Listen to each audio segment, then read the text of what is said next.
Of تذکرہ of حضرت موسیٰ علیہ السلام، ان کے ذریعے حکومت قائم ہوئی. آ گئے تھے قریب 6 لاکھ بنی اسرائیل کو لے کر نکلے تھے مصر سے. ہجرت کے بعد آتا قتال کا مرحلہ، جنگ کا مرحلہ، جیسے حضور کی سیرت مطہرہ میں ہجرت کے بعد غزوہ بدر، بلکہ اس سے پہلے 8 مہمیں جو آپ نے بھیجی وہ ایک علیحدہ ایشو ہے. وہاں ہجرت کے بعد جب جنگ کا مرحلہ آیا، پوری قوم نے کوڑا جواب دے دیا، فَذْهَبْ أَنْتَ وَرَبُّكَ فَقَاتِلَا إِنَّا هَاهُنَا قَاعِدُونَ. جاؤ موسیٰ تم اور تمہارا رب جاؤ، اور پہلے فلسطین میں جو آباد ہے انہیں نکال کے باہر کر دو، پھر ہم داخل ہوں گے، ورنہ ہم تو یہاں بیٹھے ہیں. زمین جنبت نہ جنبت گل محمد. اس پر وہ پروسیس وہیں رک گیا. جبکہ حضور کو اللہ نے وہ صحابہ دیے. غزوہ بدر سے پہلے ایک مشورہ کیا حضور نے صحابہ سے. دیکھو ایک لشکر آ رہا ہے جنوب سے، مکہ جنوب میں تھا، مدینے سے، کیل کانٹے سے لیس ہے، لشکر ہے بڑا. ایک قافلہ آ رہا ہے شمال سے جو ابو سفیان لے کر گئے تھے اور اب واپس آ رہے تھے، اور انہوں نے SOS کال بھیج دی تھی اپنے سے پہلے مکہ کے لوگوں کے لیے کہ بھائی میرے قافلے کو خطرہ ہے، محمد صلی اللہ علیہ وسلم کے آدمی شاید حملہ کر دیں ہم پر، لہذا مدد بھیجو. اب یہاں حضور پوچھتے کہ پہلے کدھر چلیں، قافلے کی طرف یا اس لشکر کی طرف؟ کچھ لوگ، ظاہر بات ہے کہ مدینے کے تمام جو صاحب ایمان تھے، مکے سے جو آئے تھے وہ بڑی بھٹیوں میں سے گزر کر آئے تھے، بڑی آزمائشوں میں سے گزر کر آئے تھے، بڑی سختیاں جھیل کر آئے تھے، لہذا وہ بہت گہرے تھے ایمان میں، بہت پختہ تھے. مدینے والوں کو تو ایسی کوئی قربانی دینی نہیں پڑی، پورا قبیلہ ایمان لے آیا. لہذا وہاں کچھ نہ کچھ کچے لوگ بھی تھے، ہم جیسے. وہ کہا جی چلیے ذرا قافلے کی طرف چلیے. 30 یا 50 آدمی سنا ہے کہ ان کے ساتھ ہیں محافظ، اور مال بہت ہے، ہمیں بہت مال مل جائے گا. اور نمبر 2 یہ کہ ہمارے پاس تو ہتھیار بھی نہیں ہے، ہم ان کے ہتھیار تو لے لیں گے کم سے کم، پھر لشکر سے لڑیں گے. اللہ کا فیصلہ کچھ اور تھا. اب آپ لوگوں سے کہہ رہے ہیں مجھے مشورہ دو، مجھے مشورہ دو، مجھے مشورہ دو. ابو بکر صدیق کھڑے ہو کر تقریر کر رہے ہیں، حضور جو آپ کا حکم ہم حاضر ہیں، آپ فرمائیے. حضرت عمر نے تقریر کی، آپ فرمائیے جو آپ کا حکم ہو ہم حاضر ہیں. حضرت مقداد ابن الاسود کھڑے ہوئے رضی اللہ تعالی عنہ، حضور ہمیں موسیٰ کے ساتھیوں پر قیاس نہ کیجئے جنہوں نے کہہ دیا تھا فَاذْهَبْ أَنْتَ وَرَبُّكَ فَقَاتِلَا إِنَّا هَاهُنَا قَاعِدُونَ. ہم موسیٰ کے ساتھی نہیں ہیں، محمد کے صحابی ہیں صلی اللہ علیہ وسلم. جو آپ کا ارادہ ہو بسم اللہ کیجئے. کیا عجب کہ اللہ تعالی ہمارے ذریعے آپ کی آنکھوں کو ٹھنڈک عطا فرمائے. یہ تو میں نے صرف اس واقعے کے حوالے سے سنایا یہ واقعہ کہ وہاں کیا تھا. 6 لاکھ تھے افراد یہود، ان میں بوڑھے بھی تھے، بچے بھی تھے، عورتیں بھی تھیں. تو 1 لاکھ تو ہوں گے جنگ کرنے کے قابل، اور نیچے آ جائیے 50,000 تو ہوں گے، 12 میں 1 تو ہوگا. کوڑا جواب.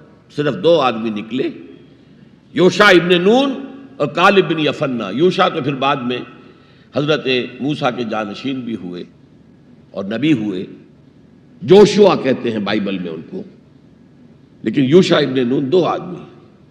اب جنگ کیسے ہو؟ لہذا پروسیس وہی رک گیا.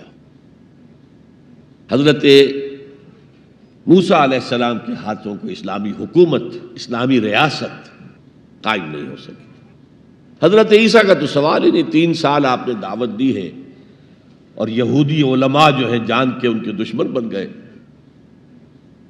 انہیں سب سے پہلے تو ولد الزنا کہا گیا، حضرت مریم پر تہمت لگائی گئی زنا کی، اور پھر یہ کہ ان کو جادوگر کہا گیا. یہ معجزے کیا دکھا رہا ہے؟ یہ تو شیطان بعلزبول جو ہے اس کی مدد سے دکھا رہا ہے. یہ سارے شعبدے ہیں، جادو ہے، اور جادو کفر ہے، لہذا یہ کافر ہو گیا، مرتد ہو گیا، ایسے سولی چڑھا دو. تو نظام کیا قائم ہونا تھا، ریاست کیا قائم ہونی تھی؟ عیسائیوں کے مطابق، یہودیوں کے مطابق تو سولی چڑھ گئے. عیسائیوں کے مطابق ہے کہ بعد میں اتار لیا گیا اور ایک جگہ رکھا گیا تو وہاں پھر زندہ ہو کر پھر آسمان پر اٹھ گئے. اور ہمارا جو قرآن مجید نے جو ہمیں بتایا اور جس کی کچھ تفصیل ہمیں انجیل برنباس میں ملتی ہے وہ یہ ہے کہ وہ نہیں، وہ تو پہلے ہی آسمان پر اٹھا لیے گئے تھے، گرفتار ہوئے ہی نہیں۔ جس ان کے حواری نے غداری کی تھی، جیوڈاس اسکریوٹ، اس کو اللہ تعالیٰ نے اس کی شکل کو ولیکن شبہ لہم، مشابہ بنا دیا حضرت عیسیٰ علیہ السلام کی شکل کے، وہی بدبخت گرفتار ہوا اور کیفر کردار کو پہنچا، سولی پر چڑھا جسے چڑھنا ہی چاہیے تھا، غداری کی تھی۔ بہرحال میں کہہ رہا تھا کہ یہ کام انذار، تبشیر، واعظ، نصیحت، تعلیم، تبلیغ، تربیت، تزکیہ، یہ سب رسولوں نے کیا اور حضور نے بھی کیا، لیکن یہ معاملہ صرف محمد کے لیے ہے صلی اللہ علیہ وسلم، اور 3 دفعہ آیا ہے، کسی اور نبی اور رسول کے لیے 1 دفعہ بھی نہیں آیا کہ ان کا فرض منصبی ہے دین کو غالب کرنا، صرف تبلیغ نہیں، غالب کرو۔ یہ تھا وہ مشن جس میں آپ کو نصرت درکار تھی۔ فالذین آمنوا بہ وعزروہ ونصروہ، مدد کریں ان کی۔ وہ مدد کس کام میں تھی؟ دین کو غالب کرنے کی۔ اس لیے آتا ہے نا سورہ صف کے آخر میں، یا ایھا الذین آمنوا کونوا انصار اللہ، اے ایمان والو اللہ کے مددگار بنو۔ کما قال عیسی ابن مریم للحواریین من انصاری اللہ، جیسے کہ دیکھو 600 برس قبل حضرت مسیح اور حضور کے درمیان 600 برس کا فصل ہے، جیسے کہ 600 برس قبل ہمارے بندے عیسیٰ نے کہا تھا حواریین سے، کون ہے میرے مددگار اللہ کے راستے میں، اور حواریین نے کہا تھا نحن انصار اللہ، قال الحواریون نحن انصار اللہ۔ تو یہ اللہ کی مدد اور اللہ کے رسول کی مدد، من انصاری الی اللہ، کون ہے میرا مددگار اللہ کے راستے میں، یہ ہے تیسری بات۔ یعنی کون ہے وہ لوگ جو اصل میں متبع محمد ہیں صلی اللہ علیہ وسلم، الذین یتبعون الرسول النبی الامی، ان کی شان کیا ہوگی؟ فالذین آمنوا بہ وعزروہ ونصروہ، اور چوتھی بات واتبعوا النور الذی انزل معہ، اور جو پیروی کریں گے، وہی اتباع کا لفظ چلا آ رہا ہے، اتباع اتباع اتباع، وہ اتباع کریں گے اس نور کا جو ان کے ساتھ نازل کیا جائے گا، یعنی یہ قرآن حکیم۔ فَأُولَئِكَ هُمُ الْمُفْلِحُونَ، تو وہ ہوں گے مددگار، وہ ہوں گے کامیاب ہونے والے، مفلحون میں سے ہوں گے۔ اللہم ربنا اجعلنا منہم، اللہ تعالی ہمیں ان میں شامل کرے۔ اب تھوڑا سا خاکہ میں آپ کے سامنے رکھنا چاہتا ہوں، حضور نے یہ کام کیسے کیا جو کسی اور نبی سے نہیں ہو سکا، صرف ایک نبی سے، ایک رسول سے ہوا۔ نظام قائم کرنا، حکومت اللہ کی قائم کر دینا۔ جیسے کہ شاید آپ کو معلوم ہو کہ انجیل میں جو دعا ہے لارڈس پریئر کہلاتی ہے، جیسے ہمارے ہاں سورہ فاتحہ ہے، ایسا ہی مقام ہے لارڈس پریئر کا عیسائیوں کے ہاں۔ اس میں کیا الفاظ ہیں؟ Thy kingdom come, Thy will be done on earth as it is in heavens۔ اے اللہ، اے رب، تیری حکومت آئے، حکومت الہیہ قائم ہو جائے، تیری حکومت آئے۔ اسی کو حضرت مسیح کہتے رہے، کنگڈم آف ہیون آن ارتھ، آسمانی بادشاہت زمین پر قائم ہو جائے۔ Thy kingdom come, Thy will be done on earth as it is in heavens۔ تیری مرضی جیسے آسمانوں میں پوری ہو رہی ہے، سارے سیارے، سارے ستارے، ساری گیلیکسیز، پوری کائنات جس طرح تیرے حکم کے پابند ہیں، اے رب ایسے ہی تیری مرضی زمین پر بھی پوری ہو۔ یہ کام جو ہے بڑا جان جوکھوں کا کام ہے۔ تبلیغ میں، تعلیم میں محنت ہوتی ہے، مشقت ہوتی ہے، وقت لگتا ہے، اس میں کوئی شک نہیں، لیکن محض تبلیغ، محض تعلیم، محض تربیت، محض تزکیہ، یہ محمد رسول اللہ کا طریقہ نہیں ہے. برا نہ مانیے، میری بات پر غور کیجیے گا. محمد رسول اللہ کا طریقہ کیا تھا؟ دعوت دو قرآن کے ذریعے، انذار کرو قرآن کے ذریعے، بشارت دو قرآن کے ذریعے. فَإِنَّمَا يَسَّرْنَاهُ بِلِسَانِكَ لِتُبَشِّرَ بِهِ الْمُتَّقِينَ وَتُنذِرَ بِهِ قَوْمًا لُدًّا. اے نبی، ہم نے اس قرآن کو آپ کی زبان میں آسان کر دیا ہے. وَلَقَدْ يَسَّرْنَا الْقُرْآنَ لِلذِّكْرِ فَهَلْ مِن مُدَّكِرٍ. 4 دفعہ آیا ہے سورہ قمر میں. ہم نے قرآن کو نصیحت اخذ کرنے کے لیے بہت آسان کر دیا ہے. تو ہے کوئی جو نصیحت کا طالب ہو؟ دعوت ہو، تذکیر ہو. فذکر بالقرآن من یخاف وعید. پہلا کام حضور کا یہ تھا، قرآن کے ذریعے سے لوگوں کو اللہ کی طرف بلانا.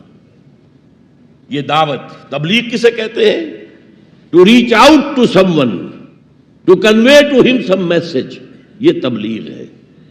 اور اس کو کھینچ کر لے آنا اللہ کے راستے کی طرف، یہ دعوت ہے.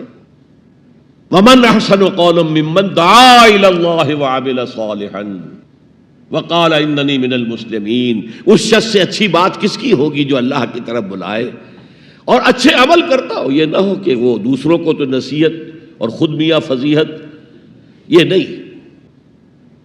اور کہے کہ میں بھی عام مسلمان ہوں، میں تم پر کوئی فوقیت کا دعویٰ نہیں کر رہا، میں کوئی آسمان سے نہیں اترا ہوں، میں بھی عام مسلمانوں میں سے ہوں. اننی من المسلمین.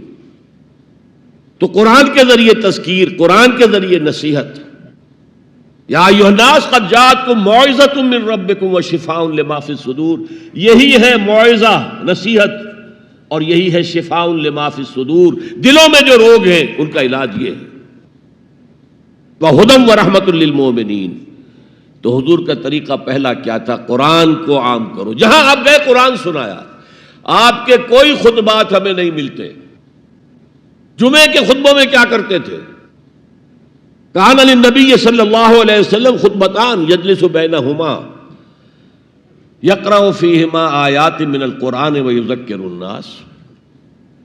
یہ صحیح مسلم کی روایت ہے.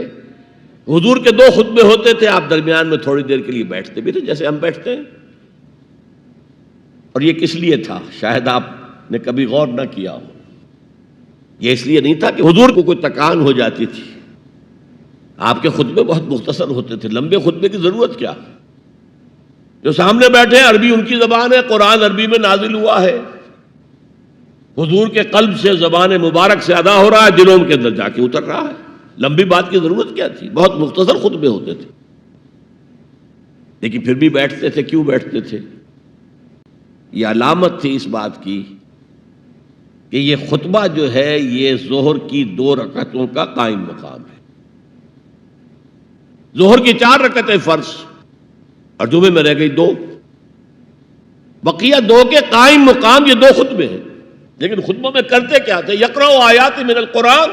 قرآن کی آیات پڑھ کے لوگوں کو سناتے تھے. وَيُذَكِّرُ النَّاسَ. اور اسی کے حوالے سے نصیحت کرتے تھے. بس اللہ اللہ خیر سنا. خطبہ نکاح ہے حضور کا، 4 آیتیں اس میں ہے صرف. ایک سورہ آل عمران کی آیت ہے، ایک سورہ نساء کی آیت ہے، 2 سورہ احزاب کی آیات ہیں. آپ نے اپنی طرف سے کوئی وعظ کہا ہی نہیں اس میں. تو تبلیغ، تعلیم، تذکیر، انذار، تبشیر سب قرآن کے ذریعے سے. پہلا کام یہ ہے، پھیلاؤ اس کو. اب اس کے بعد جو آ جائیں قبول کر لیں شعوری طور پر. ہماری طرح نہیں کہ وہ صرف ایک نسلی قسم کا عقیدہ ہے. ظاہر بات ہے اس وقت جو مان رہے تھے وہ تو دل یقین کے ساتھ مان رہے تھے نا. انہیں پتا تھا ہمیں گھر بار چھوڑنے پڑیں گے، ہماری بیوی ہم سے علیحدہ ہو جائے گی، والدین ہمیں گھروں سے نکال دیں گے، اور مارے پڑیں گی نوجوانوں پر اور غلاموں کے اوپر تو جو بے پناہ سختیاں ہوئی ہیں. تو ظاہر ہے جب تک یقین دل میں کامل پیدا نہ ہو جائے کوئی بھی زبان نہیں کھولتا تھا کہنے کے لیے کہ اشہد ان لا الہ الا اللہ واشہد ان محمد رسول اللہ. تو جو آ گئے ایمان کو قبول کر لیا، اب ان کو جمع کرو، منظم کرو. آرگنائزیشن.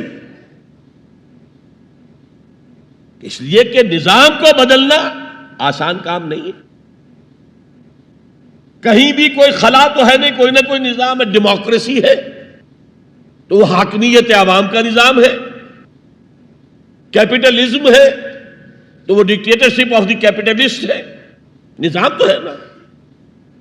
ہمارے پاکستان میں جاگیرداری ہے تو وہ جاگیرداروں کا ملک ہے، انہی کی حکومت ہوگی. اور سیاست ہمارے ہاں جو ہے وہ جاگیرداروں کا میوزیکل چیئرز گیم ہے اور کچھ بھی نہیں. عوامی سیاست ہے ہی نہیں.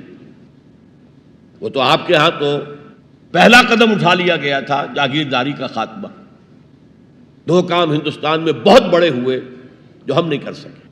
ہندوستان کے اندر پہلے ہی قدم دستور بن گیا اور ایک پٹڑی کے اوپر گاڑی چل رہی اور چلتی رہی. 1 سال صرف آپ کے ہاں ایمرجنسی آئی ہے اور وہ بھی کانسٹیٹیوشنل تھی. کانسٹیٹیوشن کو ایبروگیٹ کر کے کوئی ڈکٹیٹر نہیں آیا تھا.